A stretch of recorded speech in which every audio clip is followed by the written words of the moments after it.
Ողջույն բոլորին, ուժեղ ոդքասթի երկրորդ թողարկումն է, այսօր ես նույնպես ունեմ ուժեղ հյուր, ճանաչված լրագրող, համարձակ լրագրող Ռիփսիմե Մեջեբեջյանը, ողջույն Ռիփսիմե։ Բարև ձեզ։ Երևի դույով խոսենք, սենց ավելի մտերմիկ մթնոլորտ պահելու համար ոդքասթի շրջանակներում։ Ռիփսիմե ջան, ամենասկզբից կուզենամ ամեն դեպքում, քանի որ սենց վերջի տարիներին համացանցի ակտիվությունով, ռիլերի տարածվելով դուք էլ դառնում եք բավական հայտնի մեդիադեմք, այսպես ասեմ, արդեն նույնիսկ այն շրջանակներում, ովքեր որ նույնիսկ քաղաքականությամբ չեն հետաքրքրվում, կուզեի ասեն շատ կարճ հակիրճ ներկայացնեիք, որտեղից եք սկսել լրագրողական ուղին, որտեղից ես սկսել լրագրողական ուղին, ինչ ճանապարհ ես անցել, հիմա ուր ես հասել, մի խոսքով, սենց մասնագիտական ուղու մասին մի հատ կարճ անդրադարձ ունենանք։ Դպրոցական տարիներից ուսուցչուհուս խորհրդով որոշեցի ժուրնալիստիկայի ֆակուլտետ հենց ընդունվել, այն որ Գագիկ Ծառուկյանը ասում էր, բա ԵՊՀ-ն ավարտած ինչ գործ ունի լրագրող աշխատի, ես ԵՊՀ ավարտածներից եմ եւ մագիստրատուրան եւ բակալավրիատը ավարտել եմ հենց ժուրնալիստիկայի ֆակուլտետ, այսինքն ես իմ մասնագիտությամբ եմ աշխատում։ Սկզբում ուսանողական տարիներից աշխատել եմ Առավոտ օրաթերթում, բարեբախտաբար Առավոտը ինձ համար դարձավ եւ ընտանիք եւ դպրոց մեդիադաշտի համար շատ բան ինձ տվեց, սովորեցրեց այն առաջին երկրորդ կուրսի ուսանողի այն առաջին տոտիկները, այսպես ասած, արել եմ Առավոտում, տևական ժամանակ մոտ 2 տասնամյակ աշխատել եմ Առավոտում, սկզբում տնտեսական լրագրող եմ եղել, հետո արդեն քաղաքական լրագրող, ազգային ժողովում սկսեցի հավատարմագրել, լուսաբանել, այդպես անցավ իմ ուղին, այսպես մոտ 23-24 տարուց ավելի։ Դե լավ ղեկավար եք ունեցել, որտեվ Արա Աբրահամյանի մասին է, չէ՞ խոսքը։ Այո, Արամ Աբրահամյանը։ Արամ Աբրահամյանի, ով մեր ամենաճանաչված լրագրողներից, խմբագիրներից է ու հիմա էլ բավական ակտիվ ես տեսել եմ, ինչը փակեցին, իր թերթը փակեցին, թե ինչ որ թե YouTube-յան ալիքը մի բան տեղի ունեցավ։ Խմբագրության գրասենյակը մամուլի շենքից տեղափոխեցին, այսինքն ասացին, որ դուք այլևս չեք կարող տնօրինել այդ տարածքը, որը տևական ժամանակ հիմնադրման օրվանից Առավոտը տնօրինել էր։ Էլի կարելի է դա ռեպրեսիա անվանել, դրա տակ էր տեղավորվում, թե օրինական պահանջ էր։ Միանշանակ, երբեք մամուլի նկատմամբ այդպիսի վերաբերմունք չի եղել, միշտ եղել է իշխանությունների կողմից, այդ առումով գոնե գրասենյակների զբաղեցման առումով ավելի հանդուրժողական վերաբերմունք, մենք կհիշենք նաև Հայելի ակումբի եւ շատ այլ այդպես մեդիադաշտի շատ գրասենյակներ այս տարիների ընթացքում փակեցին եւ այդ գույքը որոշեց պետությունը տնօրինել ուրիշ ձև։ Բայց մամուլի շենքը հենց իր նշանակությունը ունի, անունից էլ է երևում, որ ինքը մամուլի շենք է, ու տեղից որ մամուլի ներկայացուցիչներին են հանում, մի քիչ տարօրինակ է, իսկապես։ Սրճարաններ են կառուցում։ Այնտեղ։ Դե կան նաեւ սրճարաններ, ինչ որ օբյեկտներ, գրասենյակներ, մասնավոր տարածքներ, ինչը էլի դեմ չէին, էլի որ օգտագործվեց։ Ոչ լրատվականների հաշվին, էլի ուղղակի ստացվում է, որ մենք այսօր ունենք խնդիր, որտեղ որ ընդդիմադիր լրատվական կայքերը, խմբագրությունները հալածվում են, կարելի ասել, տենց Տիգրան, դուք ինձ ներկայացնելիս ասացիք ուժեղ լրագրող, ես սպասում եմ, որ պիտի ասեք ընդդիմադիր լրագրող, ես հակադարձ եմ, հիմա դուք ասացիք ընդդիմադիր ԶԼՄ։ Ես մի քիչ համաձայն չեմ, ճիշտ ասած, որ մեզ այդպես բնութագրում են։ Իրականում ես էլ, հա։ Որովհետև դե հասկանում եք, եթե ընդդիմադիր ասելով նկատի ունենք, որ սիվիկը չի, իշխող ուժի ԶԼՄ-ն չի, հա, այդ մասով համաձայն ենք, իշխող ուժի ԶԼՄ-ն չի, բայց մյուս կողմից էլ ընդդիմադիր ասվածն էլ մի քիչ ճիշտ չի, որովհետև լրագրողը ըստ էության ոչ իշխանական է, ոչ ընդդիմության թևից է, ինքը նեյտրալ զոնայում է գտնվում։ Մենք սահուն անցանք այն հենց առաջի թեմային, որը ես ուզում էի որ քննարկեինք, որովհետև նախորդ անգամ իմ հյուրը Լիա Սարգսյանն էր լրագրող, ու ես իր հետ էլ այդ թեմայով խոսեցի, արդյոք անաչառ լրագրությունը չի դիտարկվում որպես ընդդիմադիր լրագրություն շատերի կողմից, այսինքն օրինակի համար երբ որ անաչառ լրագրողը, որ պարտավոր է տեսնի, արձանագրի ու բարձրաձայնի են բոլոր խնդիրները, որ լինում են երկրում, բարձրաստիճան պաշտոնյաների կողմից կատարվող ինչ-որ գործողություններ, որոնք որ կարող են լինել անօրինական կամ սխալ կամ վնասակար հետևանք ունենան իրենց կայացրած որոշումները, դա լրագրողները հենց նրա համար են, որ այդ բոլոր հարցերը բարձրաձայն են։ Ու արդյունքում ստացվում է, որ անաչառ լրագրությունը Հայաստանում շփոթում են ընդդիմադիր լրատվամիջոց լինելու հետ։ Մի քիչ օրինակ այդ հարցը իմ համար էլ է կարևոր։ Ու ես դրա համար ավելի շատ հենց ուժեղ բառը օգտագործեցի, ուժեղ լրագրողը, որ միշտ բոլոր հարցերը բարձրաձայնում է։ Հիմա այս բանն եմ ուզում հասկանամ, արդյոք մենք ունենք Հայաստանում անաչառ լրագրություն, գոնե մեծ հաշվով։ Լավ, անհատներ կան, մենք դա տեսնում ենք, բայց գոնե մեծ հաշվով մենք դա ունենք թե չունենք, եւ արդյոք մենք ունենք դրա հետ մեկտեղ հենց բուն ընդդիմադիր լրատվություն եւ իշխանամետ լրատվություն։ Մի հատ այս հարցի մասին կուզեի լսել։ Եթե ես ասեմ, չէ, գոյություն չունի անաչառ լրագրություն, այդ նշանակում է ես խաչ քաշեմ իմ այս տարիների աշխատանքի իմ անուն ազգանվան վրա ուղղակի։ Ես վստահեցնում եմ, որ Հայաստանում կան անաչառ լրագրողներ եւ անաչառ լրագրություն։ Դուք շատ ճիշտ ասեցիք։ Ընկալում կա, որ եթե իշխող ուժի գովքը չես անում, Փաշինյանին ամեն տենալուց ճակատը չես պատճում, ուրեմն դու ընդդիմադիր լրագրող ես։ Այդպես չի։ Իշխող ուժը տնօրինում է մեր հանրային միջոցները, ինքն է տնօրինում լծակները հանրային, մեր փողերը, մեր բյուջեն եւ ամեն ինչը։ Հետեւաբար պիտի մեր խոշորացույցի տակ ով լինի, հոնդիմադիրը չի լինելու, հա, իրենք էլ պիտի լինեն։ Եթե խորհրդարանում ներկայացված են, նաև ինչ որ չափով որ իշխանություն ունեն, իրենք էլ պիտի։ Մեր կյանքի որակը իշխանությունից է կախված, մենք պիտի իշխանության որոշումներից է մեր կյանքի որակը կախված։ Իշխանությունը տնօրինում մեր բյուջեն, մեր լծակները, հետեւաբար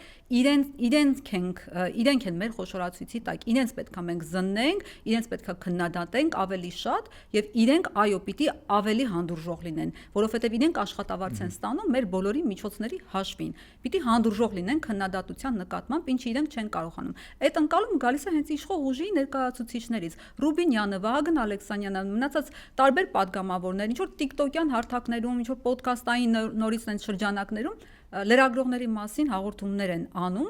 եւ պարբերաբար այսպես ականջից ցակում ընդդիմադիր լրագրողները, ինչի որ ձեր գովքը չեն կանում, ուրեմն ընդդիմադիր եք։ Անաչառ լրագրությունը բալանսավորված լրագրություն է, այսինքն երբ դու կարողանում ես եւ ընդդիմության սխալները տեսնել, այսպես զոմբի չես, իրենց չես աստվածացնում, եւ իշխանության սխալները տեսնես։ Եթե դու չես թելադրվում ինչ որ մեկի կողմից, այդ նշանակում հենց անաչառ լրագրող ես։ Իսկ ինձ չգիտեմ, ինձ ճակատից կխփե, եթե ինձ ասեին, որ ինչ որ մեկը քեզ կարող է ինչ որ բան թելադրել ու բան անել, իրենց երաժշտությունը պատվիրել, դու ապարես այդ երաժշտության տակ։ Ես կույր չեմ, ես տեսնում եմ եւ ընդդիմության սխալները եւ իշխանության սխալները եւ ասում եմ, եթե ավելի շատ իշխանության սխալներն եմ ասում, դա ունի իր բացատրությունը եւ ասեցի ինչու։ Ես օրինակ քո էջն էի ուսումնասիրում ու տեսա, որ դու տեղադրել ես մի հին տեսանյութ, մոտավորապես երևի 2016-17 թվերի, որտեղ որ ինչ որ սուր հարց էիր տալիս նախկին Սյունիքի մարզպետ Սուրիկ Խաչատրյանին, դրանով ցույց տալով, որ օրինակ նախկինում էլ նույն գործելավոճն եք ունեցել, էլի քննադատել եք, ուղղակի վերջերս ուղղակի շատ են, չէ, ասում, բա առաջ ինչի չէիր խոսում օրինակ։ Հա, բա Սերժի ժամանակ ուր էր, բա Այն դեպքում, որ նույնը արել եք դուք, նույն այդ աշխատանքը կատարել եք նախկին իշխանությունների ժամանակ, տվել եք սուր հարցեր, քննադատել, գրել եւ այլն, բայց մենակ շատերին թվում է, թե դա հիմա է կատարվում ու այն էլ ինչ որ մեկի ուղղորդմամբ։ Ես հենց այս թեման ինչի եմ սենց արծարծում, որտեղ ես այդ անարդարությունը կողքից նայելով տեսնում եմ, որ կոնկրետ տեղի է ունենում ինչ-որ մի հատ բան, որը որ պետք է անպայման հանրայնացվի, քննադատվի, նաև շատ սուր քննադատվի, ու դրա համար միշտ հենց թիրախում հայտնվում են լրագրողները։ Ես դա ամեն անգամ նկատում եմ, դրա համար որոշեցի, որ այս թեմային մենք սենց անդրադառնանք։ Իսկ մենք այսօր կարող ենք արձանագրել Հայաստանում հիմա այս պայդրությամբ կա արդյոք խոսքի ազատություն։ Կա խոսքի ազատությունը բացարձակ արժեք է եւ մենք ամեն օր մեր պայքար հենց դրա համար է, խոսքի ազատության համար։ Կան խոչընդոտներ խոսքի ազատության, իհարկե կան, բայց ասել, որ այսպես տոտալ խոսքի ազատությունը sense բռնաճնշվում է, այդպես էլ չի։ Մենք տեսնում ենք, որ կա խոսքի ազատություն, բայց կան լիքը խոչընդոտներ այդ խոսքի ազատությանը։ Այսինքն ինքը այն մակարդակի չի, ինչը որ կարող է լինել ժողովրդավարական երկրներում։ Իսկ օրինակ խոսքի ազատությունը հիմա մեկ էլ 2017 թվականին, 16 թվականին օրինակ այդ համեմատությունը եթե անցկացնենք մոտ 10 տարվա կտրվածքով հաշվի առնելով նաև այդ իշխանափոխության պահը էլի, որ իշխանությունը փոխվել, ինչ զարգացումներ են տեղի ունեցել կամ մեթոդները փոխվել են, ճնշումների, լրագրողների վրա ճնշումների մեթոդները փոխվել են։ 2017-16, այսինքն այսպես ասենք, Սերժ Սարգսյանի իշխանության ժամանակ մի քիչ այլ մոտեցում էր։ Այնտեղ ինչն էր հետաքրքիր, որ լրագրողի խոսքը ազդեցիկ էր եւ լրագրողին հեղինակազրկելու տոտալ քայլեր այսպես չէին բարբերաբար ձեռնարկվում։ Լրագրողը երբ որ մի բան ասում էր, իրենք վախենում էին, ազդվում էին, փորձում էին շտկել, փորձում էին փոխել մի քիչ իրավիճակը։ այս իշխանության ժամանակ փորձում են ուրիշ սկզբունք որդեգրել, նախ իրենց ֆեյքախմբերին, զոմբիներին ուղարկում են քո էջերի վրա, քեզ ամեն տեսանյութի տակ էսպես պախարակելով, որպես կին թիրախավորելով, ամենավերջին հայհոյանքները գրելով, որ դու այսպես խուսանավես եւ հաջորդ անգամ այդ հարցադրումներով հանդես չգաս, բացի այդ իրենք ինչ են անում, իրենք ասում են, որ այս լրագրողը ստախոս է, իբր պատվեր է կատարում, ծրարով փող է ստանում, սրա բանն է, լրագրողն է, պիցայակեր, մարդիկ իրոք հավատում են։ Դե եթե 100 մեկնաբանություն իրար վրա իրանք այդ բանակին ուղարկում են 100-ը գրում են, այն մեկը կարդում է, ասում է, դե ուրեմն մի բան կա, էլի հո օթից չի լինում մեծ անտերը։ Մի հատ հետաքրքիր բան հիշեցի, ուրեմն ասենց ասեմ արդից օգտվելով, որպես ասենց նաև հումորային պահ էլի, ուրեմն 2018-ին, որ հեղափոխություն կամ իշխանափոխություն ոնց էլ անվանենք նոր էր տեղի ունեցել, այդ ժամանակ ես նկատում էի, որ կոմենտներում տարբեր մարդկանց գրում էին այ օրինակ, չգիտեմ ինչ, նախկին թալանչի լափամանից կտրված, տենց մարդկանց մասին գրում էի, ես այն ժամանակ չեմ թաքցնում, քաղաքական հարցերի մեջ այդքան խորացած չէի ու չգիտեի ով ով ինչ է արել, այսինքն ես էլ որ կարդում էի, քիչ էր մնում ինչ որ մեկի մասին հավատայի, էլի, ու մեկ էլ տեսնեմ ընկերներիցս ինչ որ մարդկանց գրառման տակ, ովքեր ինչ որ թեթև մի հարցով քննադատել էին, տակը գրած էր այ ես ինչական, այ լափամանից կտրված բան, ես մտածում էի, ասում էի, լավ կարող է այս մարդը իսկականից ինչ որ թալանչի ա եղել, ես իրան տենց չեմ ճանաչել, մինչև սենց որոշ ժամանակ անցավ ու երբ որ ինձ էլ գրեցին, ես հասկացա, որ չէ, իրանք բոլորին գրում են, որտեղ ես ընդհանրապես ոչ մեկի հետ կապ չեմ ունեցել, ոչ մի կուսակցությունից չեմ եղել, ապարատում չեմ աշխատել պետական բան ու հասկացա, որ չէ, ում պատահի գրում են, սենց ինքը բան չկա, էլի, ոնց որ վերահսկողություն չկա, ով ինչ ուզի կգրի ու դա կարող է կողքից նայող մեկը տեսնի որպես իրական ընդունի։ Հենց իմ կաշվի վրա զգացի, հասկացա, էլի, ինչ է կատարվում, լավա որ շուտ եղավ դա։ Այդպես իսկ օրինակ որպես լրագրող առաջիկայում հետագայում ինչ փոփոխություններ կուզենաս տեսնել հենց խոսքի ազատության մեջ լրագրության մեջ, որ ավելի հեշտ լինի աշխատելը, որ այսենց կողմնակի անիմաստ խնդիրներ չլինեն, էլ օրինակ ասենք կարևոր հարց է լինում, այդ հարցը բարձրացվի ու adekvat ռեակցիաներ լինի, ինչ է պետք անել դրա համար։ Տեսեք, ես հակված չեմ մտածելու, որ լրագրողը, երբ որ այդ հարցադրումները անում է, դրանք օդում կրակոցներ են, այդպես չի, իրականում կա եւ հանրային աջակցություն, եւ այն մնացած ոչ adekvat հատվածի արձագանքները դրան։ Բալանս կա դրա մեջ։ Եթե ինձ անընդհատ այդ զոմբիները, այսպես ասած ֆեյքախմբի անդամները, ֆեյքերի բանակի այդ ճնշումները այսպես անընդհատ ինձ կրակեն, ես կարող եմ մի օր այլ մոտիվացիա չունենայի հաջորդ օրը նորից վեր կենալու, նորից սուր հարցադրումներ, կասեի, լավ, ինձ պետք է, ասենք ինչի համար ես այս ամեն ինչի միջով անցեմ, ինչի պիտի իմ երեխաները ամեն օր թիրախավորվեն, ինչի պիտի իմ երեխաները մտնում են Facebook-ում, գրում են սատկեն երեխեքը, մեռնեն, անգամ մեռնելու ձևերն են նշում, ոնց են կտրատելու իմ երեխաներին, ասենք խարազանելու, մոխրացնելու եւ այլն, ինչի պիտի տեսեք երկու դեպքով, երբ որ ինձ վիրավորել են, այնտեղ լիրբ եւ այլ բառերով էին, այսպես նկարած դրել էին, թիրախավորել էին Փաշինյանի առաջին ասուլիսներից մեկից 2023-ին էր, եթե չեմ սխալվում, հուլիսին։ Ես դատի տվեցի, ընդ որում մի դատը Տավուշի դատարանում էր, տևական ժամանակ գնում հասնում էի Տավուշի դատարան, այդ մարդը այդպես էլ չեկավ, առջևս չկանգնեց։ 2 տարի դատական նիստերը շարունակվեցին, գնաց գործը վերաքննիչ, հիմա վերաքննիչից նորից առաջինացիան, դուք պատկերացնում եք, ասենք ինչքան ժամանակը դա ինձանից խլում, ընդ որում երկուսի մասով էլ վճիռ կայացվեց հոգուտ ինձ։ Մեկից ներողություն բռնագանձում 400,000 դրամ, մյուսից ներողություն բռնագանձում 70,000 դրամ։ Երկուսն էլ չեն կատարել դատարանի պահանջը, ավելին մեկը Դիանա Մարտիրոսյանը Աննա Հակոբյանի հետ կրթվում է հիմա եւ չի պատրաստվում, մարդը ասել է՝ «Мне դա լամպочки, ինչ ուզում ես արա աղջիկ ջան, ես չեմ քեզանից ներողություն խնդրելու, չունեմ ներողություն խնդրելու»։ Բայց դրա համար կան հարկադիր կատարման ծառայություն։ Դիմել ենք հարկադիր կատարման ծառայություն, հիմա քրեական գործ հարուցելու այդ փուլում են, բայց դուք պատկերացնում եք, ասենք 2 տարի ես այդ մի գրառման համար sense անընդհատ ես հյուծվեմ, եթե այս ամեն ինչով գնամ եւ ի տարբերություն մեզ, երբ որ վարչապետի թիմակիցների հասցեին մի հատ մեկնաբանություն է լինում, իրավապահ մարմինները իրենց նախաձեռնությամբ դա համարում են հանցագործություն եւ անմիջապես ձերբակալում, կալանավորում են։ Իսկ կարող է դա ուղղակի թույլ մարդկանց, թույլ ղեկավարների սինդրոմ է, որ իրենք տենց ընկնում են ամեն կոմենտի հետևից, օրինակ, որտեղ տեղ մեծահոգության հարց էլ կա, էլի, օրինակ ուժեղ ղեկավարը իրեն տենց չէր պահի, որ պատկերացնում ես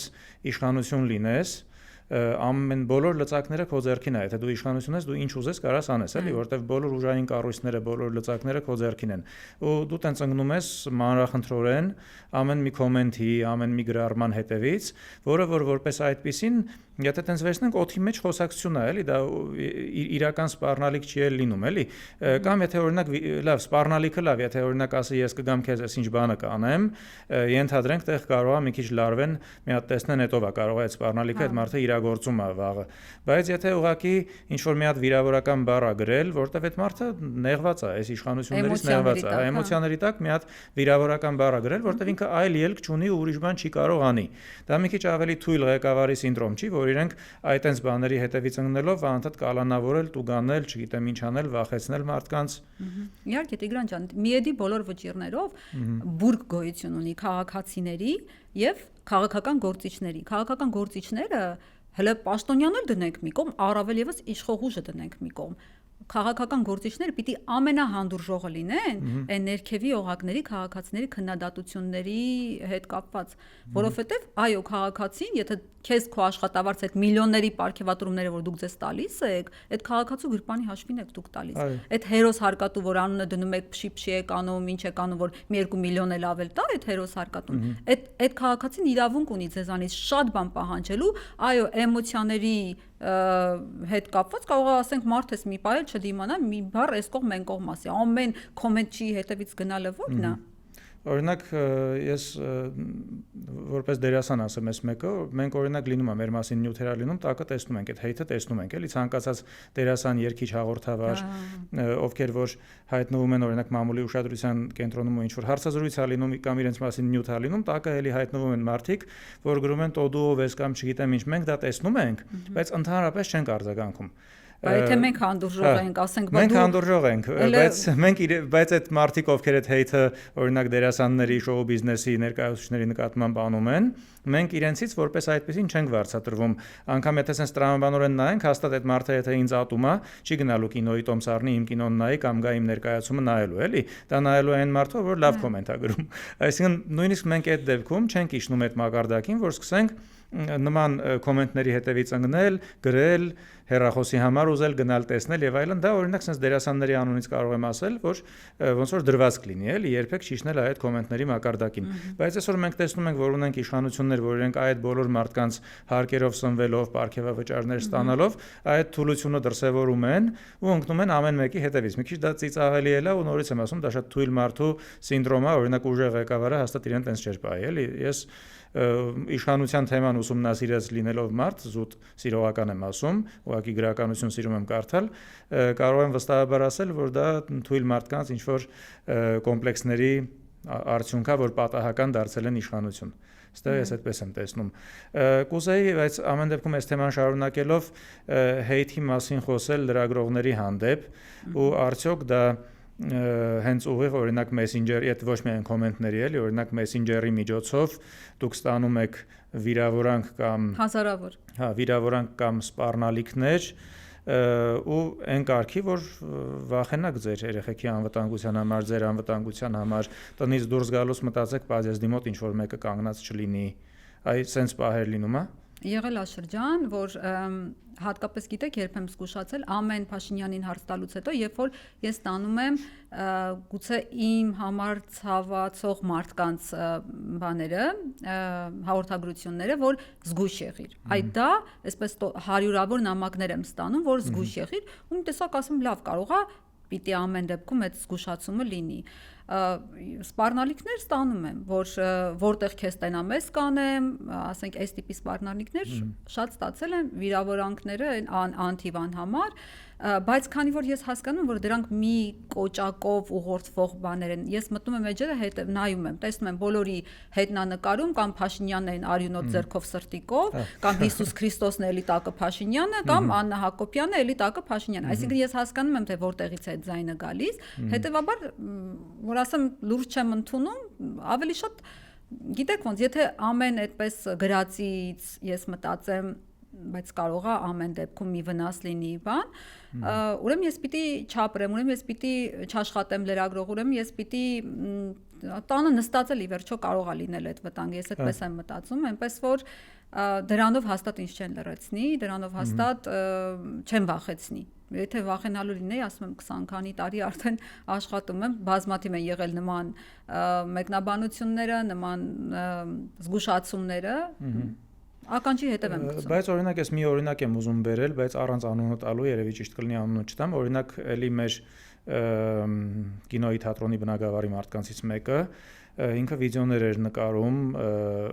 հա, վիրավորական բառեր իրոք օգտագործում էր, բան չունեմ ասելու, հենց իշխանություններին եւ հատկապես նրանց ընտրողների հասցեներին։ Հետո պարզվեց, որ իրեն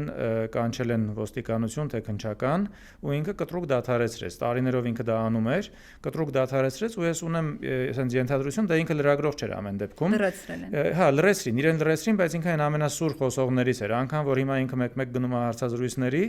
այդ նույն սրությունը չունի իր խոսքը, բայց ես իհարկե չեմ մեղադրում իրեն, ես հասկանում եմ, որ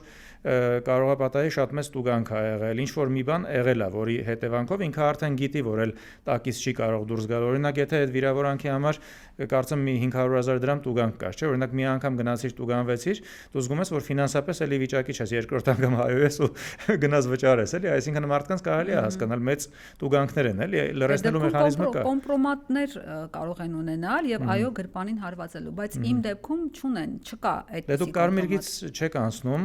այսինքն սուր քննադատությունը եւ անձնական վիրավորանքը դրանք տարբեր բաներ են։ Կարող է ականջի համար թե իշխանությունների, թե նրանց համակիրների տհաճ լինի, բայց ամեն դեպքում չկա կարմիրգից անցնել, ընտանիքի անդամ վիրավորել, իրենց հենց վիրավորական խոսքով դիմել, կա շատ սուր գրագետ հետաքրքիր բովանդակալից քննադատություն, որը որ նորից այդ հեյթին արժանացնում է, էլի, ես դա հասկանում եմ, բայց չկա վիրավորական բառ, որի համար կարելի է գնալ դատարան։ Այո, եթե լիներ իրենք շատ վաղուց դարած կլինեին, ավելին, եթե նայեք, ես անգամ այսպես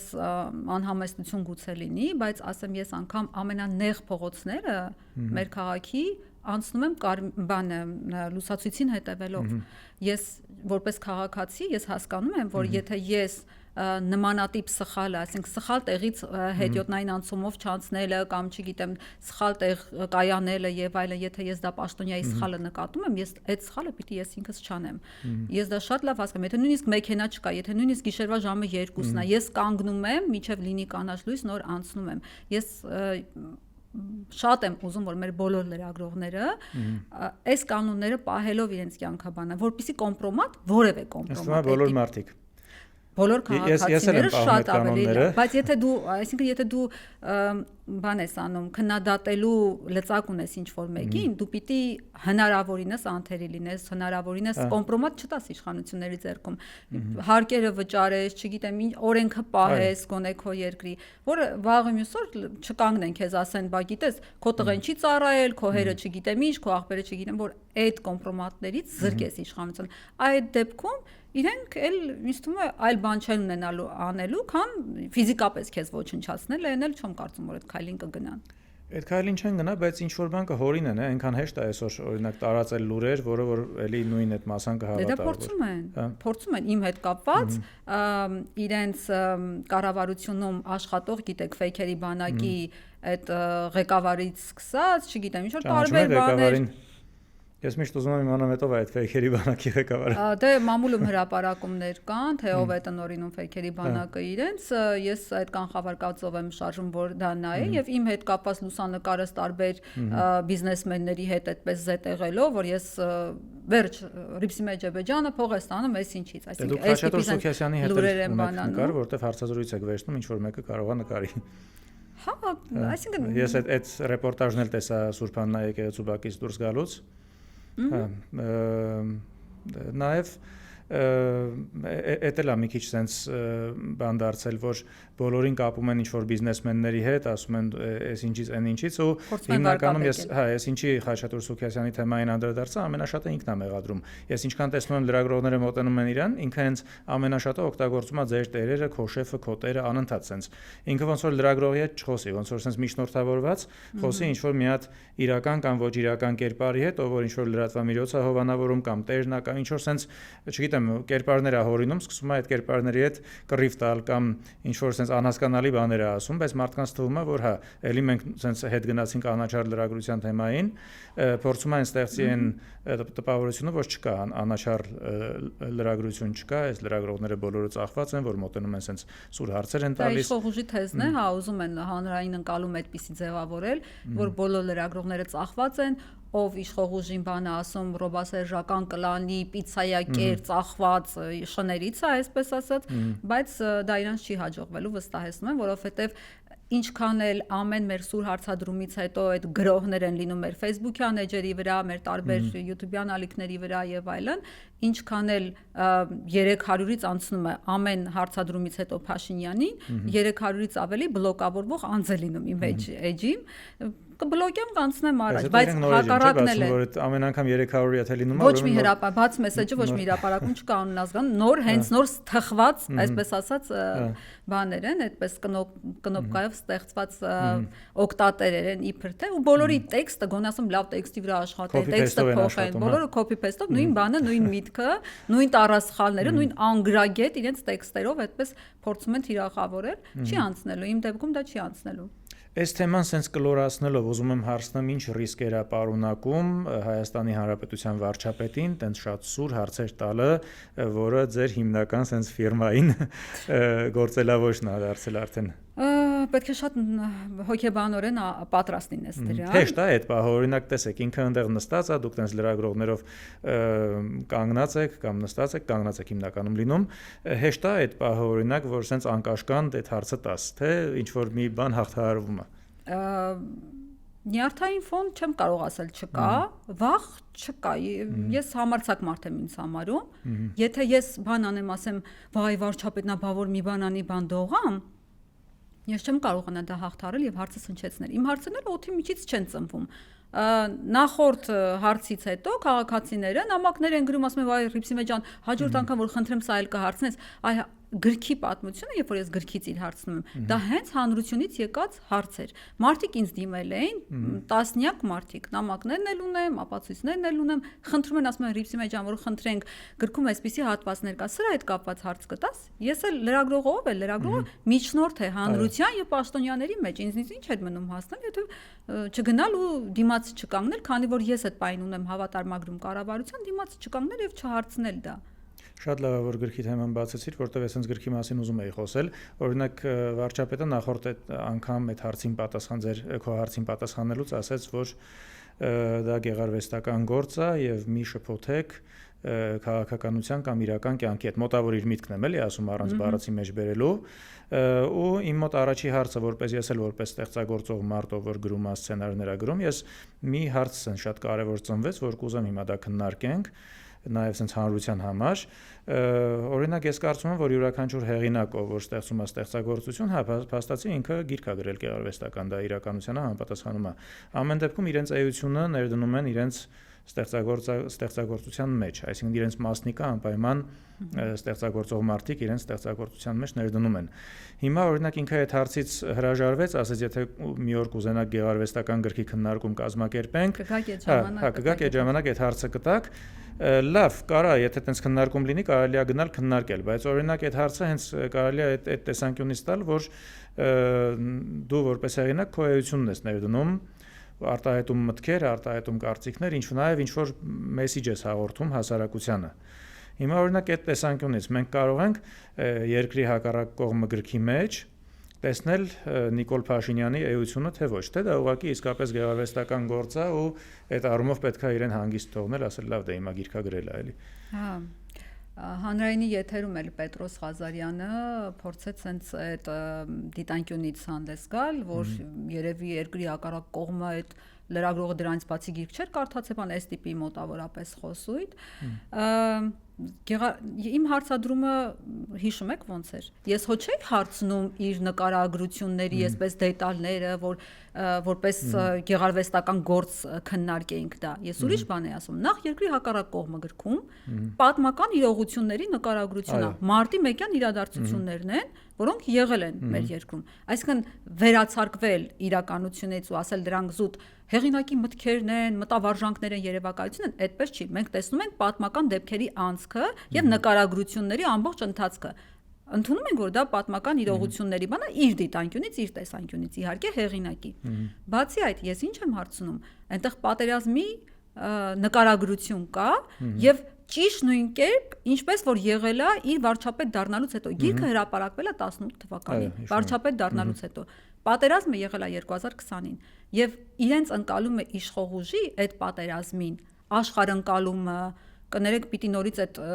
18+ բառերից մեջ բերեմ այդ բոզացած այդ վիճակից դուրս գալու իր մտորումները, դրանք մի տեսակ տարընկալումների, չգիտեմ, ինչ որ տարակուսելի էին մեծ առումով ինձ համար եւ ես չէի կարող, ես հենց այդ ռակուրսից եմ այդ հարցը տվել, այսինքն դուք պլանավորել եք այս ամեն ինչը, որովհետեւ դուք գրքում մի բան եք նկարագրում, որը հետո եղել է ըստ էության, ինքը ասում է խրախճանքներ, ռեստորաններ, չէ՞ որ իրենք էլ ֆեստիվալներ են անում, երբ դհոլթմբուկ։ Իհարկե, ու գեղարվեստական գրականություն դա ասել գեղարվեստական գրականությունա գիտեք որ, բայց այդ մարդը դարձել է վարչապետ։ Ինձ բան մեկնաբանություններում ասում են Ռիվսիմե ջան, այտենց Դաստոևսկին էլ լա գրել, չգիտեմ, հա, գրել է։ Վարչապետ չի դարձել ու նույնությամբ չի իրականացել գրքի գրածները։ Դե հետո այստեղ մի հատ մենք շատ կարևոր պահի պիտի անդրադառնանք, օրինակ, եթե դու ռեժիսոր ես, կինո ես նկարում կամ գրող ես, գիրք ես գրում, դա մշտական քո աշխատանքն է, դու շատ սոցիալական թեմաների, քաղաքական թեմաների կարաս անդրադառնաս ու քո մտքերը կամ քո երևակայությունը արտահայտես, բայց երբ որ գրքի հեղինակը տվյալ դեպքում լրագրող ու քաղաքական գործիչ է, ոչ թե գրող, օրինակ հիմա մենք գիտենք ուրիշ վեպեր, որը գրել է Նիկոլ Փաշինյանը, չկան, չէ՞, տենց գրքեր, այդ մի գիրքն է, որտեղ որ արտահայտված է այդ ամեն ինչը, ինչի մասին որ խոսեցինք։ Ես իհարկե չեմ կարդացել հատվածաբար եմ ծանոթ, չնայած այդ գիրքը մեր տանը կա, առել եմ հետաքրքրության համար ու տենց էլ մինչև հիմա չեմ կարդացել անկեղծ ասած, գուցե մի օր կարդամ, որ զուտ հետաքրքրությունից ելնելով, բայց ստեղ հենց այդ է ամբողջ տարբերությունը, որ օրինակ եթե ասում են Դաստոևսկին գրել է կամ էս ինչ հեղինակը sense բաներ է գրել, մեր դեպքում դա գրել է մարդ, ով որ եղել է քաղաքական լրագրող ամբողջ կյանքում իր ողջ կարիերայի ընթացքում, որից հետո դարձել է падգամավոր, եղել է քաղաքական գործիչ, հիմնել է կուսակցություն, դաշինք, հետո արդեն վերցրել է իշխանությունը, դարձել է վարչապետ։ Այսինքն մենք խոսում ենք մեկի մասին, ով որ ուրիշ ճանապարհ չունի անցած։ Եթե այդ գիրքը գրած լիներ պայմանական, ով ասեմ, չգիտեմ, չունենք գրող, լավ, ասենք եթե Հայկ Մարությանը գրած լիներ, ով որ դերասան է եղել, համել գիրք է գրել ընթացքում, կասենք, լավ, դերասան է, համել գիրք է գրել, բայց այս դեպքում բացահայտ քաղաքական գործի մասին ենք խոսում, ու ես մի հատ ճիշտած չէի պլանավորել այս մասին խոսել, բայց քանի որ այդ բոզացած հասարակության մասին մենք անդրադարձ ունեցանք, մի հատ sense բան եմ ուզում հարցնել, օրինակ արդյոք այս իշխանությունները պատերազմից հետո պատերազմի պարտությունով հանդերձ այնքան են բարոյալքել հասարակությանը, որ եթե Հայաստանում իրենց ծրագիրը իրականացվի ու մի քանի 100,000 ադրբեջանցիների թուրքերի բերեն բնակեցնեն, արդյոք օրինակ ընդունելի կլինի, հա։ Ընդունելի կլինի, արդյոք օրինակ մեր աղջիկները այդ տղաների հետ կշփվեն, ժամանակ կանցկացնեն, ընկերություն կանեն օրինակ ադրբեջանցիների հետ, ինձ հետաքրքիր է մեր հասարակությունը պատրաստ է դրան, թե իրենք կլինեն իզգոյներ մեր հասարակության մեջ։ Ես ուզում եմ հավատալ, որ դա միայն եթե այդպիսի մտորումներ ունեն ապագայի հետ կապված, դա միայն իշխող ուժի եւ իրենց շրջապատի, իրենց աշխարհայացքը կիսողների մոտ կարող է նման միտք առաջանալ։ Խառնամուսնություններ եղել են դարեր ի վեր, չգիտեմ, կարող են եւ լինել ինչ որ հատուկ են դեպքեր, բայց դա հասարակական համընդհանուր ընկալումների վրա հաստատ չի տարածվի։ Այդ մտորումներն էլ այդ որ աղջիկները զոհեր ունեցած բաների, այդ մեր զինվորների աղջիկները ինչա ռեստորաններում բոզացած այդ նկարագրությունը, դա չի կարող համընդհանուր ընկալում լինել։ Եթե այդ դրա համար եմ ասում, աշխարհընկալումների տարբերություն կա, աշխարհայացքի տարբերություն կա, վարչապետը եթե այդպես է տեսնում, պատերազմից հետո այդ մարդկանց խրախճանքներին այդ աչքով է նայում, ես այդպես չեմ նայում։ Ես պատերազմից հետո նայում եմ սևազգեստ մայրերի այն, չգիտեմ, կոտրված վիճակը, անթև վիճակը, այն որ դրանից հետո զավակ են ունենում, բայց միևնույն է այդ այն նախկին այն զավակով շատ ծանր ապրումներով անցած այդ աչքերն եմ տեսնում, արցունքներն։ Ես իմ համար պատերազմը դա է, ու դա չի կարող համարվի կներեք ոզացած վիճակ։ Դա կարող համարվի այդպիսի վիճակ այդ աշխարհընկալում ունեցող մարդու համար, Ես մի քիչ ավելի շատ մտավախություն ունեմ ու բացատրեմ թե ինչի, որովհետև օրինակ եթե այդ խառնամասնությունների մասին ենք խոսում, որ 100 տարի առաջ, օրինակ 50 տարի, 100 տարի առաջ սովետական միության տարիներին, որ եղել են այդ խառնամասնությունները, արդյունքում ձևավորվել են, ասենք մի քանի ինչ-որ մատների վրա հաշված կամ մի քանի տասնյակ ընտանիքներ, որտեղ որ օրինակ տղամարդը եղել է ադրբեջանցի կինահայ կամ հակառակը, բայց այս պահի դրությամբ մենք ունենք երիտասարդություն, որ ոչ բոլորն են ձգտում ընտանիք կազմելու ու ավելի վտանգավոր կարող է լինի այն, որ օրինակ չգիտեմ, ինչ որ դա պետական մակարդակով Ադրբեջանի կողմից կամ Թուրքիայի կողմից ընդհանրապես իրենց համար շատ փոքր գումարներ կարող է ծախսվեն նրա վրա, որ օրինակի համար sense հարուստի բանի տակ թաքնված ադրբեջանցիներ կամ թուրքեր կամ փորձեն գայթակղել հայ աղջիկների թեկուզ զուտ ժամանակ անցկացնելու նպատակով կլինեն թանկ նվերներ, չգիտեմ, ճոխ կյանք եւ այլն, sense ինչ որ բաներ առաջարկելով այսօրվա երիտասարդության ինչ որ մի հատ զանգվածի նայելով, որ իրենք ժամանց շատ են սիրում, գլամուրային կյանք շատ են սիրում, գուցե ոմանք տրվեն այդ Այս դա մեծամասնություն չի կազմի վստահաբար։ Մեծամասնություն չի կազմի, բայց երևացող կլինի, այսինքն նենց էլ չի էլի, որ մենք չենք իմանա դրա մասին։ Մենք դա կտեսնենք անզեն աչքով։ Դե հաշվի առնելով, որ արժե համակարգի լուրջ խաթարում կա, կարող են այդպիսի դեպքեր ի հայտ գալ ցավալիորեն, բայց դա էլ եմ ասում, դա մեր ազգի սերուցքի մասին չի խոսում, դա լայն մասսայական զանգվածների մասին չի խոսում, դա ինչ որ հատուկ են դեպքեր, ինչպես ասում են, որ գյուղ չկա, որ շունչ ունենա, բան, այդ բանով առաջնորդվելով կարող են նման դեպքեր հատուկ են լինել։ Ուղղակի եթե հանկարծ իրենք մնան իշխանության ու այդ ծրագիրը իրագործվի, դա դեմոգրաֆիական շատ լուրջ աղետ է լինելու Հայաստանում, որտեղ մի քանի 100,000 ադրբեջանցի կամ թուրք կամ պակիստանցի ստեղ բնակեցնելով մենք հիմա արդեն որտեղ օրինակ ես իրենց դեմ ոչ մի վատ բան չունեմ, բայց որ հնդիկներ են գալիս աշխատելու, բավական շատ ռուսներ են եկել, իրենք գոնե բարեկամ ազգեր են, էլի բարով են եկել, ես չեմ նեղվում դրանից, բայց արդեն փողոց դուրս գալուց մենք շատ մեծ տարբերություն ենք տեսնում օրինակ 10 տարի առաջվա, 5 տարի առաջվա Հայաստանի ու հիմիկվա միջև քաղաքի կենտրոնում կամ անգամ ոչ միայն կենտրոնում զբոսնելով։ Ես պատկերացնում եմ ինչ կկատարվի, եթե հանկարծ նման ծրագիր իրագործեն, ու այդ ծրագիրը ես մի հատ էսել, քանի որ թեման բացվեց, ոչ ադեկվատությունը այդ ծրագրի ասեմ։ Տեսեք, օրինակ մոտ 400,000 հայ Ադրբեջանից, Սումգայիթի ու Բաքվի ջարդերից հետո, ովքեր որ չեն զոհվել այդ ջարդերի ժամանակ, արտագաղթել են ընդեղից Հայաստան կամ այլ երկրներ, Ռուսաստան ու հիմա Ադրբեջանում ապրող հայեր չկան։ Դրան գումարվել է Արցախի հայաթափումը բռնի տեղահանում էթնիկ զտում ու հիմա այդ մարդկանց վերադարձի մասին ոչ մի խոսք չի գնում, բայց մի հատ էլ դրա հետ մեկտեղ ինչ որ Հայաստան արհեստական վերադարձի մասին է խոսք գնում մի քանի 100,000 ադրբեջանցիների ու այստեղ մի վտանգ էլ ասեմ թող մեզ լսողները իմանան, որ եթե հանկարծ նման ծրագիր իրագործվի, այդ 300,000 կամ X թիվ ադրբեջանցիների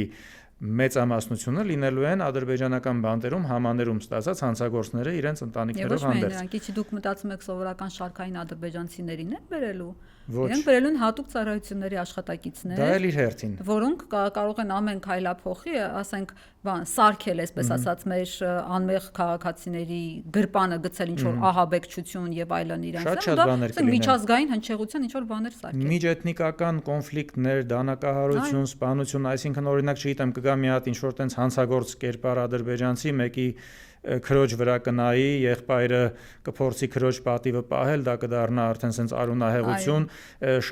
հայ ընտանիքները արդեն կվախենան իրենց երեխեքին այսինչ ժամին կամ այսինչ վայրը թողնեն իրենց օրինակ ասենք 15-16 տարեկան աղջիկը ավելի մեծ կամ ավելի փոքր ասենք իրենց երեխան այսինչ տեղը գնա թե չէ, շատ մեծ վտանգներ են իրենցից ենթադրում, ես ուզում եմ որ սա բոլորը սկսեն sense մտածել ու պատկերացնել, էլի որ եթե հանկարծ այդ ծրագիրը իրագործվեց, մենք այդ պայից սկսած ապրելու ենք մի հատ շատ վատ, շատ լրիվ ուրիշ Հայաստանում։ Հիմա կարող է դավադրությունների տեսություն սաթվային ինչ որ ասում են, շատ ռեալ է, բայց ժամանակին էլ եթե նկարագրենք այսօրվա իրավիճակը, դա կարող էր մեր ամենավատ երազում այսպիսի իրավիճակ մենք չտեսնենք։ Մեզ 2018-ին սրա այս եղած ողբերգությունների 10-20%-ն էլ ասեին, մենք չէինք հավատալու, չէինք պատկերացնելու,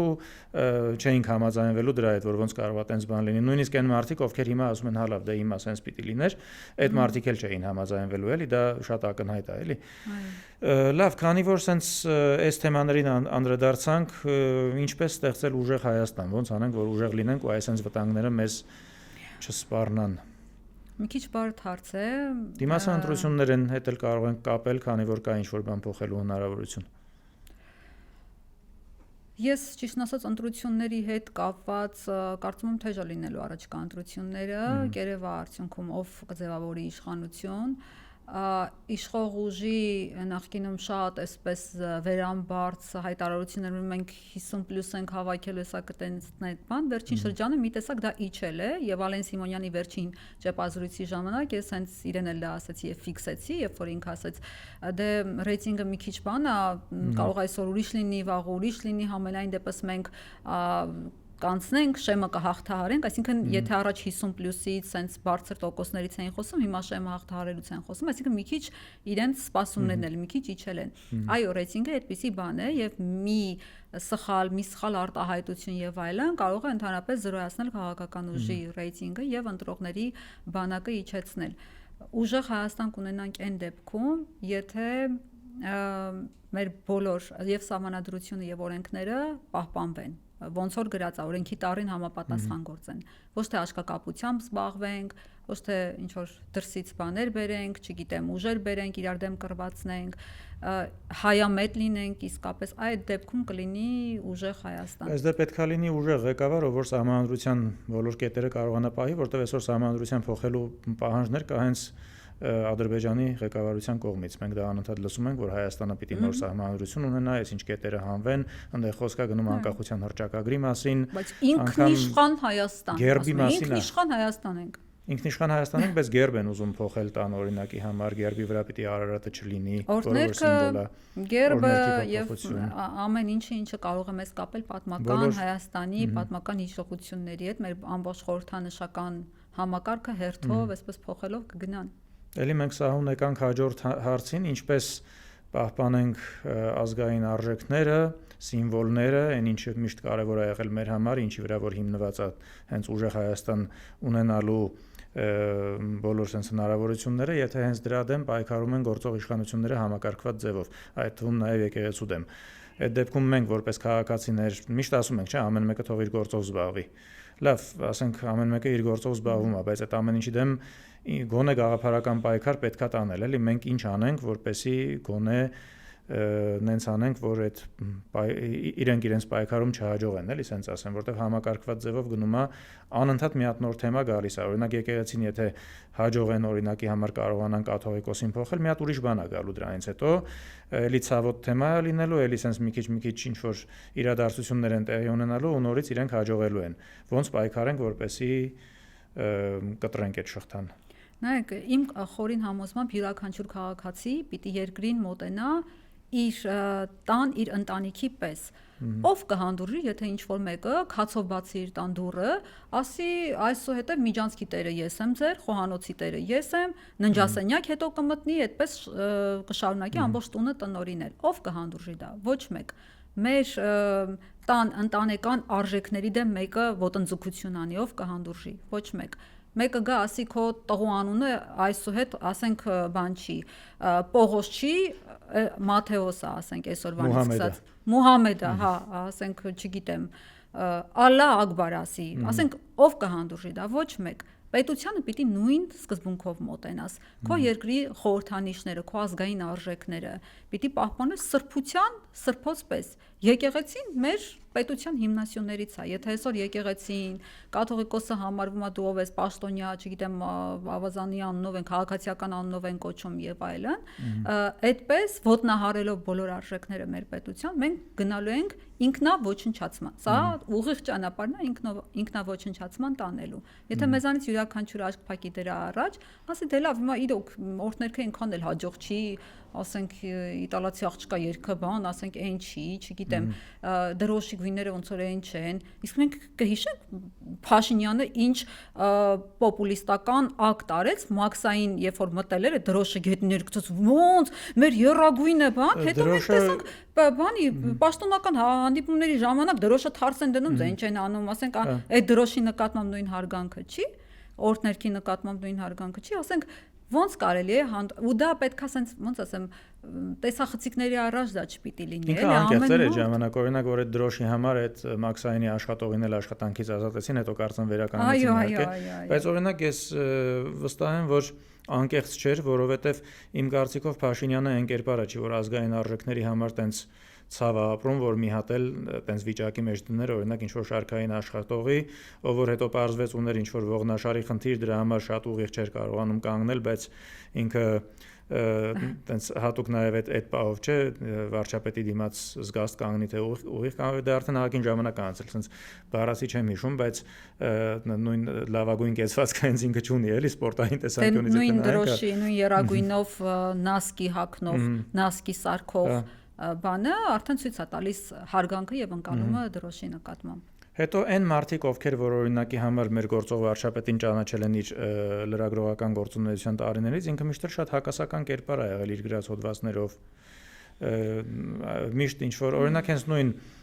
ինքը 2018-ին ասեց Արցախը Հայաստանը եւ վերջ դրանով ստեղծեց տպավորություն որ ինքը իրոք այդպես է մտածում չնայած դիվանագիտական տեսանկյունից դա ճիշտ հայտարարություն չէր կանգնել Արցախի հրապարակում ու նման բան գոռալ բայց օրինակ այն մարդիկ ովքեր որ տարիներ առաջ էին ճանաչում իրեն միշտ էլ տեսել են որ ինքը եղել է ոնց որ կոպիտ ասած հող հանձնելու կողմնակից էլի այսինքն միշտ էլ նենց է արտահայտվել որ դրանք ադրբեջանական հողեր են եւ այլն իր հոդվածներում ես հիմա էլի բառացի չեմ ցիտում բայց մտաբերում եմ նման բաներ որովհետեւ նաեւ մի հոդված կար երբ որ ինքը նոր էր վարչապետ ընտրվելու Սաղաթելյանը չէ Արման Սաղաթելյանը որ թերթերի օրինակները թողել էր հետո դա հրապարակվեց ասես չկա նման բան բայց ինքը փաստերով գնացել էր ու թերթերի օրինակները բազմացրած թողել էր այնտեղ հայկական ժամանակի էջերում շատ կհանդիպենք հետո մենք տեսանք որ Շուշին դժգույն ու դժբախտ քաղաք էր իրականում չգիտեմ այդ իր բոլոր թեզերը եթե մենք վարչապետ Փաշինյանի եւ падգամավոր Փաշինյանի առավել եւս եթե ավելի հետ գնանք խմբագիր Փաշինյանի նույն հարցի վերաբերյալ արտահայտած մտքերը այսպես դնենք իրար կողմ եւ փորձենք հակասություններ ցույց տալ ես դուք չեք պատկերացնի քանի էջ նման հակասությունների ունեմ իմ մոտ նոթատետրում նշած թե կատեգորիկ ոնց է գլխի վայր շուրջ տվել մարդու կարծիքը նույն հարցի վերաբերյալ այսպես ուղղակի մենք օրերով կարող ենք խոսել այդ օրինակների մասին թե ինքը ինչ է ասել իրականում ինչ է արել նույն կարմիր գծերի հետ կապված այս վերջերս էի թերթում իր գրառումներից մեկը բան է ասում է Հայաստանում հələ կա պաշտոնյա որ կարող է կարմիր լույսի տակ չէ կարմիր գծերի չէ կարմիր լույսի տակ հələ չկանգնի ու ասենք բառացիորեն 2 օր առաջ ինձ 10 րոպե որպես հետիոտն կանգնացրել էին բանի լուսագրի մոտ ինչո՞ւ մարդը չէր ասում 10 րոպե սպասում անկապ հարցնում եմ այդ բարիկին ասում եմ ինչ ա եղել ինչի համար եք ինձ կանգնացրել բան մեկը բանա վարչապետն ասում ուզում եք ավտոյի տակ ընկնեք որ ասենք բանի օրը չընկնենք էլի այն խեղճ աղջկա օրը չընկնենք սոնա մնացականային օրը չընկնենք որ ինքը կանաչի տակ անցնում էր զեբրայով կանաչի տակ անցնում էր զեբրայով այդ կարմիրի տակ կանգնող Շարասյունը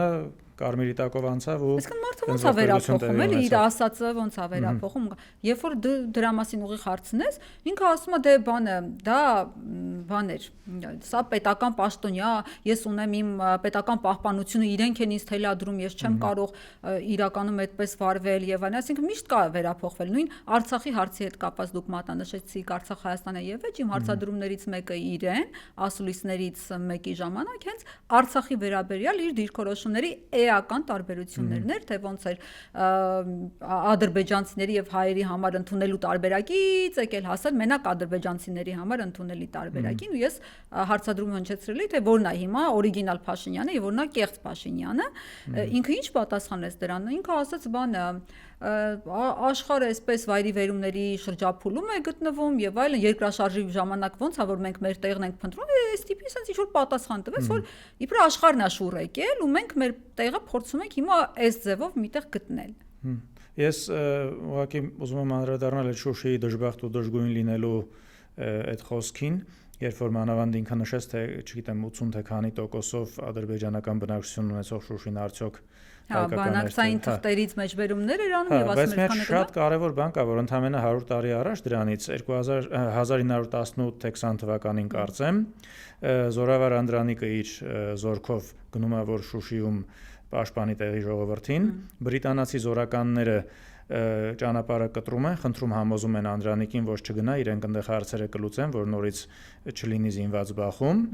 ու դա միակ դեպքն է լինում, երբ որ Անդրանիկին կարողանում են համոզել, որ ինքը չկռվի, դա եզակի դեպք է։ Անդրանիկը լսելով համաձայնվելով, որ իրենք թույլ չեն տա, որ այնտեղ հայերին մի բան տեղի կունենա, այդ ընթացքում ինքը չի գնում ու տեղի ունենում հայերի ջարդ, հայերի ցեղասպանություն Շուշիում, որի հետևանքով դեմոգրաֆիական պատկեր է փոխվում։ Շատ մեծ ջարդ է տեղի ունենում, այսինքն եթե օրինակ այդ ջարդը պատմական ուղղակի մի շրջան վերցնես, ընդամենը 100 տարի առաջ, մենակ դրա պատճառով դեմոգրաֆիական պատկեր է փոխվում Շուշիում ու ադրբեջանցիները մնում են շատ, հայերը շատ քիչ։ Հետագայում արդեն սովետական միության ժամանակ ադրբեջանցիները սիրում են գնալ ինչ որտեղ հաստատվել, բնակվել, դա իրենց արյան մեջ էլ կա։ Իրենք միտեղ որ մտնում են, էլ դուրս չեն գալիս, էլի։ Այդ պետքա նաև sense թշնամուն ճանաչելու տեսանկյունից մենք սա իմանանք։ Դրա արդյունքում է փոխվել Շուշիի դեմոգրաֆիական պատկերը, որտեղ որ եղել են ինչ որ պահի ավելի շատ ադրբեջանցիներ։ Ու վերջերս ես այդ բանն էլ ուսումնասիրեցի, որ օրինակ 88 թվին, եթե օրինակ սովետը ավելի ուշ փլուզվեր ենթադրենք, ադրբեջանցիները անընդհատ մտնում էին Արցախ ապրելու, նաև այնտեղ անասնապահության, ավելի լավ բնություն լինելու շատ sense կանչող բաներ կային, կյանքի ավելի լավ պայմաններ են եղել, դրա համար իրենք այն անապատային հատվածները թողնում էին, գալիս էին Արցախի հատվածում բնակվելու, արդյունքում դեմոգրաֆիական պատկեր էր փոխվում։ Այնպես որ սա չի կարելի շփոթել այդ հողի հայկական լինելու կամ չլինելու հետ։ Դա ընդհանրապես, ասենք, ուղեղի մեջ չտեղավորվող հարց է։ Երբ է ստեղծվել Ադրբեջան պետությունը, մի հատ եկեք հասկանանք, երբ է ստեղծվել Ադրբեջան, ոնց է ստեղծվել, ինչ հանգամանքով, ոնց կարելի է, ասենք, այս հազարամյա պատմությունների երկրի հետ համեմատես այդ երկրը։ Ընդհանրապես համեմատելու բան չկա, ընդհանրապես, այսինքն այս զարմանալի է, որ մենք ստիպված ենք սա բացատրել հայերին։ Եթե մենք բանավեճի մեջ մտնենք ադրբեջանցիների հետ ասենք, գիտեք, օրինակ Շուշին սենց է եղել, դրա համար եք դուք այնտեղ քանակապես ինչ որ պահի ավելի շատ եղել, այսինչ բաները սենց է եղել, այդ բանավեճը կլինի, որտեղ դե իրենք էլ ֆալսիֆիկացված պատմություն են ուսումնասիրում ու անպայման մտնելու են բանավեճի մեջ ու իրենց այդ ճակերտավոր ճիշտը փորձեն տանել առաջ։ Բայց ես շատ եմ ցավում, որ մենք հիմա փորձում ենք մեր հայրենակիցներին այս ամեն ինչը բացատրել։ Սա երևի կրթության շատ լուրջ խնդիր է։ Անգամ եթե կրթության լուրջ խնդիր է, օրինակ ինչի կրթված մարդկանց չեն լսում։ Ես օրինակ ինչ որ բան չեմ իմանում, ես պատմաբան չեմ, հիմա ես մի բանը կարդացել էի, գիտեի, բայց երբ որ ես պատմաբանի հետ խոսում եմ, հարցնում եմ, ես իրեն լսում եմ, որ տեսնեմ, օրինակ այս ինչ թվականին ինչ ա եղել, ինչի համար է սենց եղել։ Իմ համար շատ տարակուսելի է, որ օրինակի համար մենք Բաքվում ունեցել ենք, կարելի է ասել օլիգարխներ,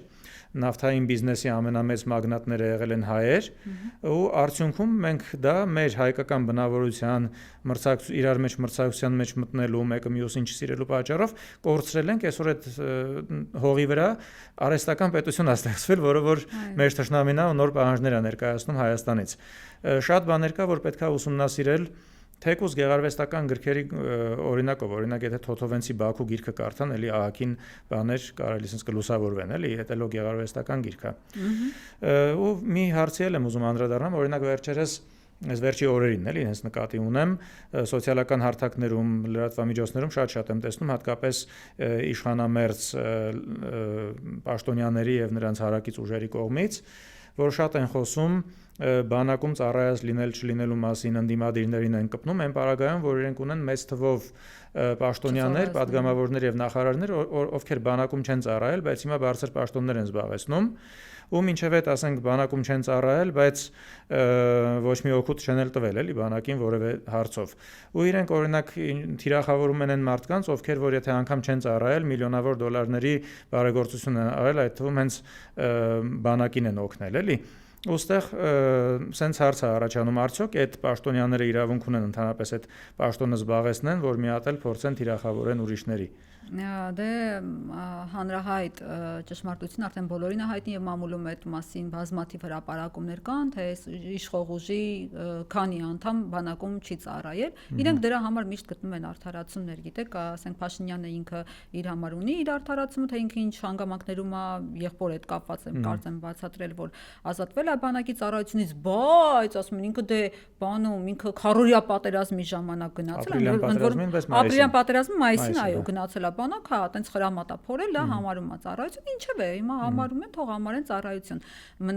Նախարարներից էլ բազմաթիվ նախարարներ չեն ծառայել բանակում, իրենցը ոչինչ, բայց ժամանակին Փաշինյանը ոնց էր ծաղրում հեգնում, ասում էր ականջի մենինգիտով, ալերգիայով ազատվել են բանակից։ Ես հիմա շատ բաներ մի տեսակ լրագրողական խանդ կա, էլի ձեր ոդքասթի ժամանակ չբացահայտեմ, ես այդ թեման հիմա ուսումնասիրում եմ եւ շատ շուտով տարբեր պաշտոնյաների զավակների հետ կապված որ բացահայտումներ կարվեն եւ շատ բարձ ցույց կտամ իմ հրապարակման մեջ։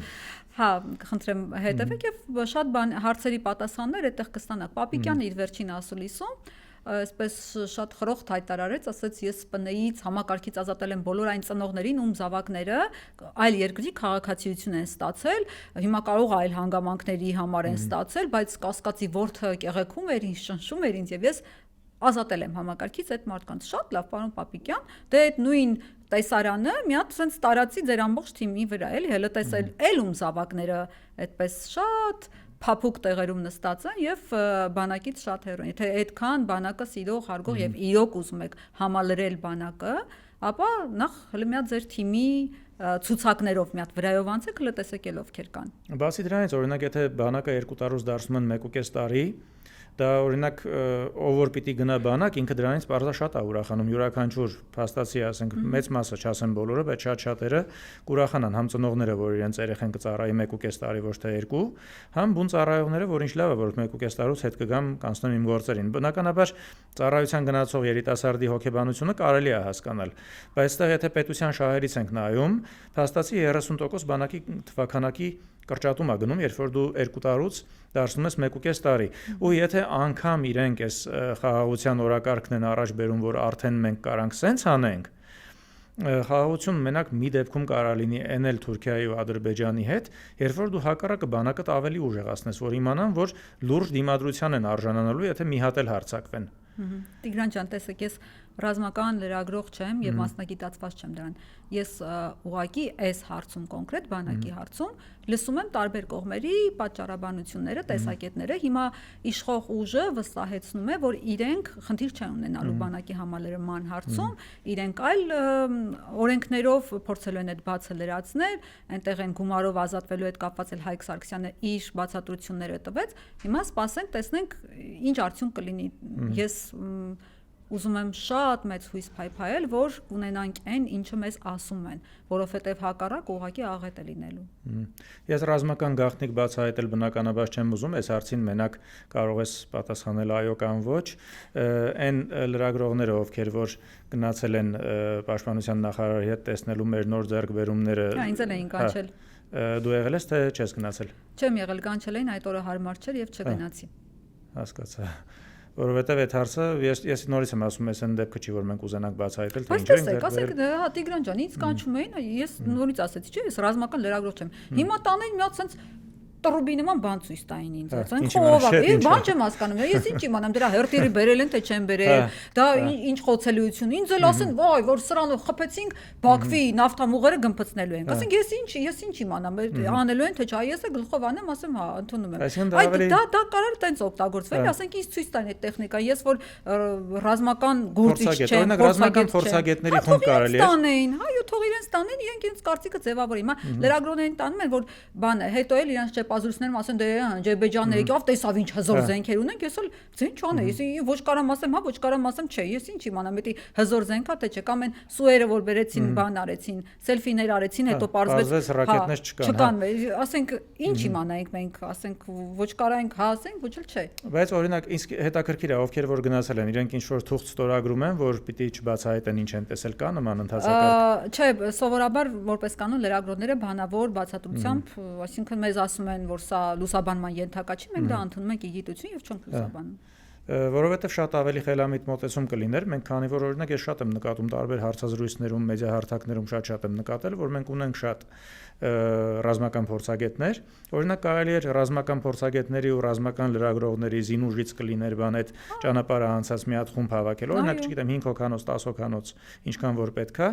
իրենք գնային դա տեսնեին Միանշանակ համաձայն եմ։ Հա, դա շատ ավելի ռեալ կլիներ, որովհետև հա նույնիսկ ես որ համ բանակում եմ ծառայել, համ 44 օրյային եմ մասնակցել, կան շատ զինատեսակներ, որոնց ես չեմ տիրապետում ու տեսնելով չեմ կարող իմանալ թե այդ ինչեր ու ինչ խոցելիություն ունի, ինչ կարող ենք դրանով անել կամ նույն այդ ռակետները հետահարել են թե չեն առել, շատ sense հարցեր կան, հենց որ ուղակի լրագրողներին տանել դա ցույց տալ, բնականաբար ոչ թողնելու են նկարել, ուղակի տեսնել, հա, sense ինքը էքսկուրսիայի տիպի դեզ էլ ցույց տվեցինք, հա, ինչ որ ուղղակի էքսկուրսիա է, էլի sense ինչ որ պոպուլիստական քայլ է, էլի կարելի ասել, որպեսզի ասեն, բայց օրինակ էլի տենց լավ չօգտագործեմ ընդդիմադիր բառը,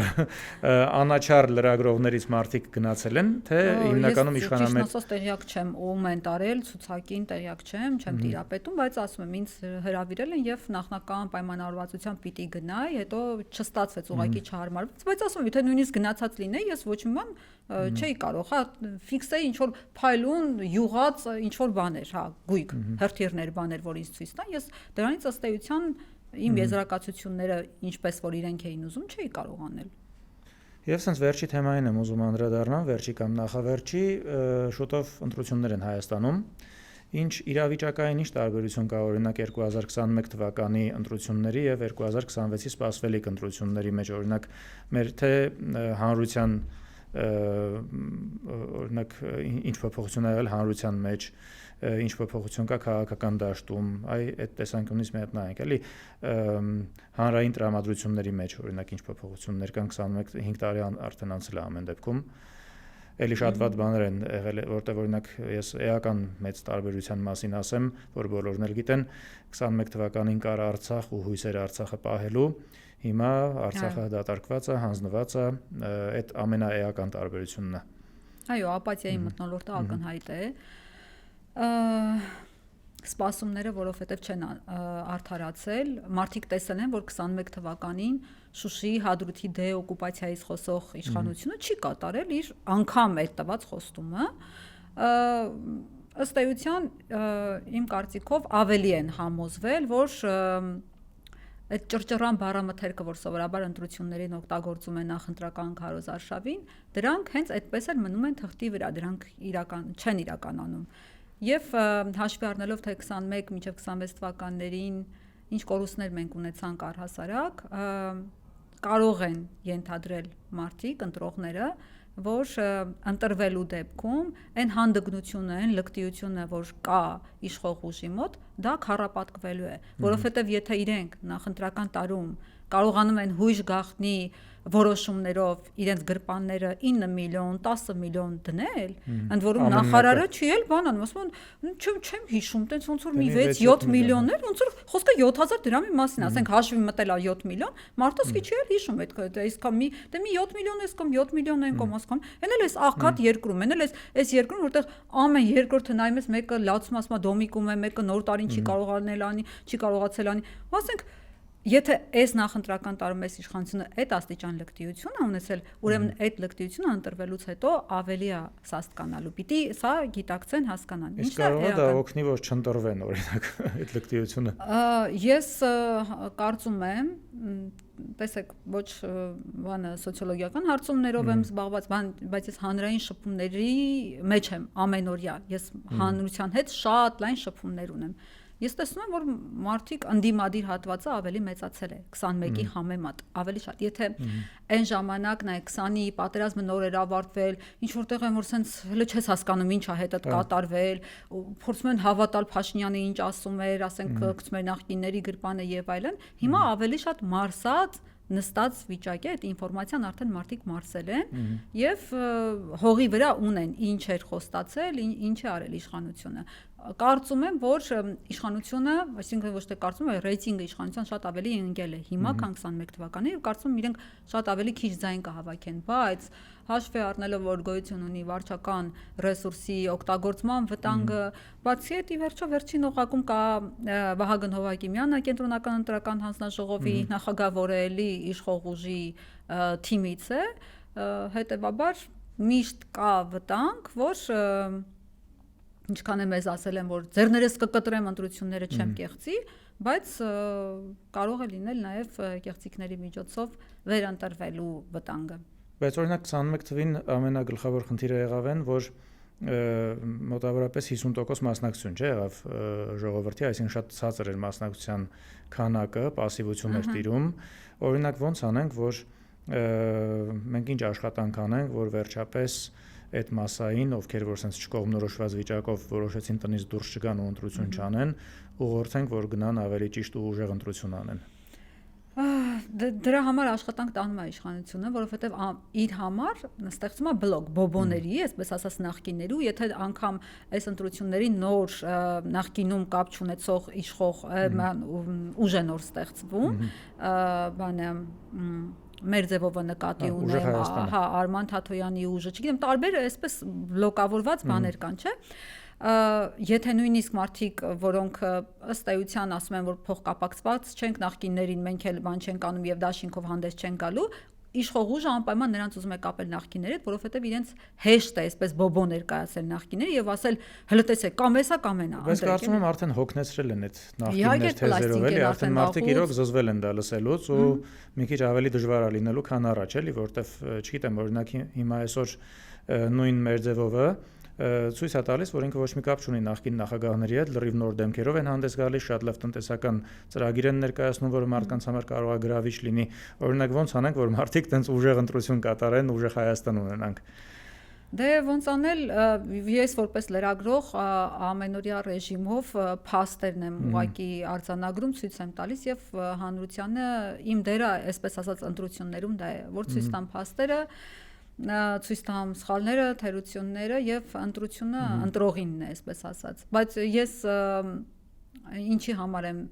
բանանում, շատ բարկանում, երբ որ մարդիկ, ես չեմ ասում, Սփյուռքի մասնակցությունը չպիտի լինի, բայց մարդիկ, որոնք այստեղ չեն ապրում, դրսից ձայնը շատ քաղցր է, այսպես դրսից որ չեն գովերքում, ասում, վայ, Փաշինյանն է, բա, էլ ինչ եք ուզում, ասում, ես թույլ չէի տա, եթե ես Հայաստանում չեմ ապրում, ես ոնց թույլ տամ ստեղ ապրող, տարապող իրականում շատ սրտացավ մարդիկ էլ կան դրսում Սփյուռքում։ Ես շատ կողմնակից եմ, որ իրենց ներուժը, որովհետև մտավոր շատ լայն զանգված ցավոք արտագաղթեց